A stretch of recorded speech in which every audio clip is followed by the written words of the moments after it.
Now, the old rugged cross on a hill far away. Okay, now what are we looking at here? We're looking at an instrument of Roman torture, state torture, which today would be a waterboard. In the days of the Roman Empire, which is like old Rome, this is new Rome. In old Rome, they didn't have to worry about that. They flagellated somebody, they could die of flagellation or being whipped. They had all kinds of torture going on. You know, and this is a mystical thing that has to do with the mystery of this world. It doesn't make sense to the rational mind, but the mystery of the world of real change and happening is not one of rationale. There's a conflict. This one is a world of information, of meaning, and the meanings cause the changes. In the rationale of the human mind, the paganistic mind of what they call the pre-Christian religions, which really there were no pre-Christian religions because Christosianity goes all the way back to Cain and Abel, the beginning of, well, the two brothers there. Once there was a fall of human beings, which, you know, I mean, most people in the world don't accept that, you know. But once there was the fall of the human beings, there was a need for the Redeemer. So the Word of God, and you know, when Moses was up on the mountain with God, as God's stenographer, he was taking down this account, which of course was later expounded by John. In the beginning was the Word, and the Word was with God, and the Word was God. The same was in the beginning with God. All things were made by Him, and without Him was not anything made that was made. So,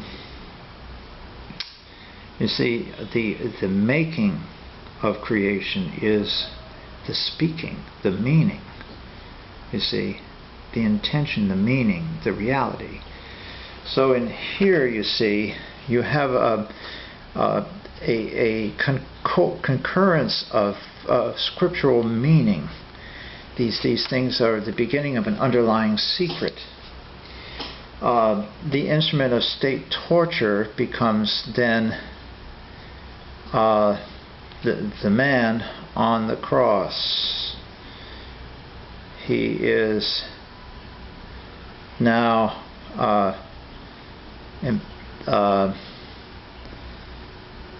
on the cross, and as a result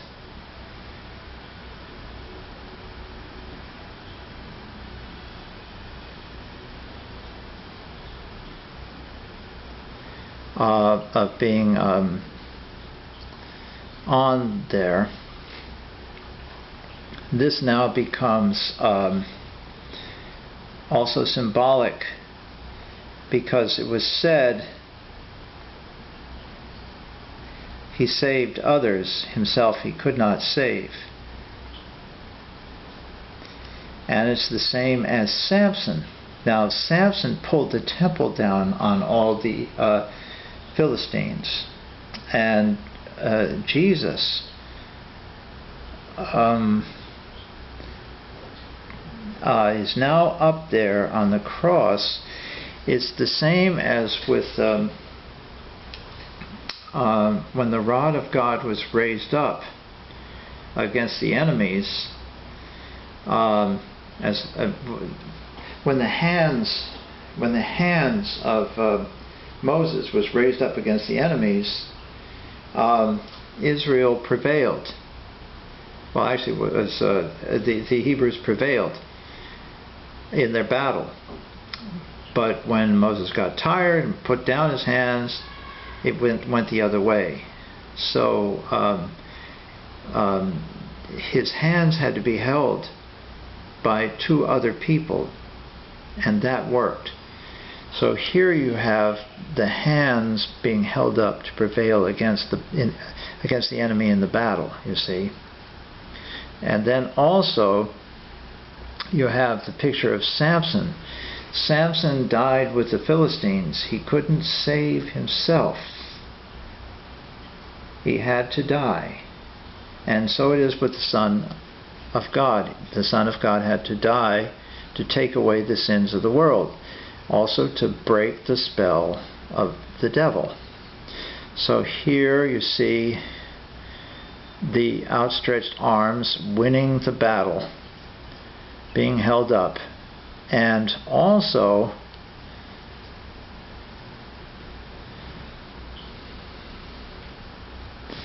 you see the outstretched arms breaking the spell of the devil and pushing apart the pillars of the temple of the devil on earth. You see? So what we have here then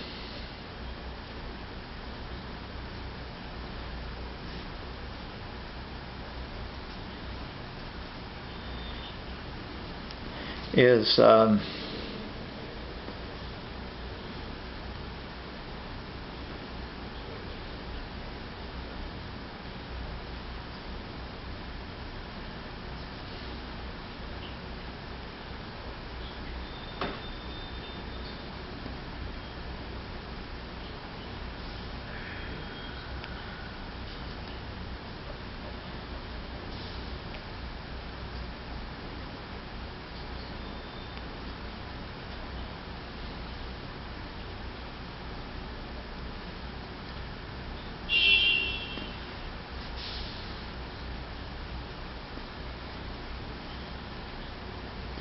Jesus, the Son of God,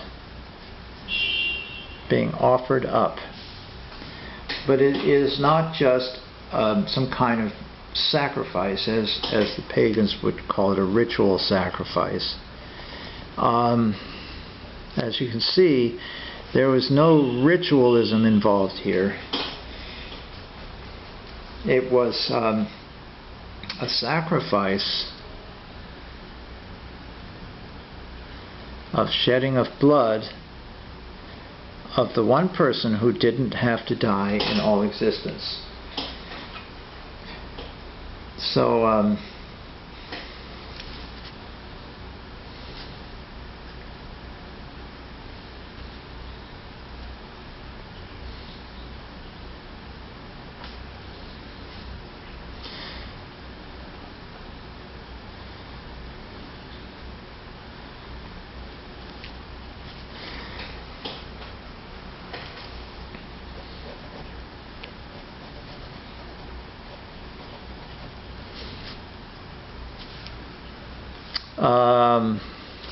what you have here is Jesus breaking the spell of the devil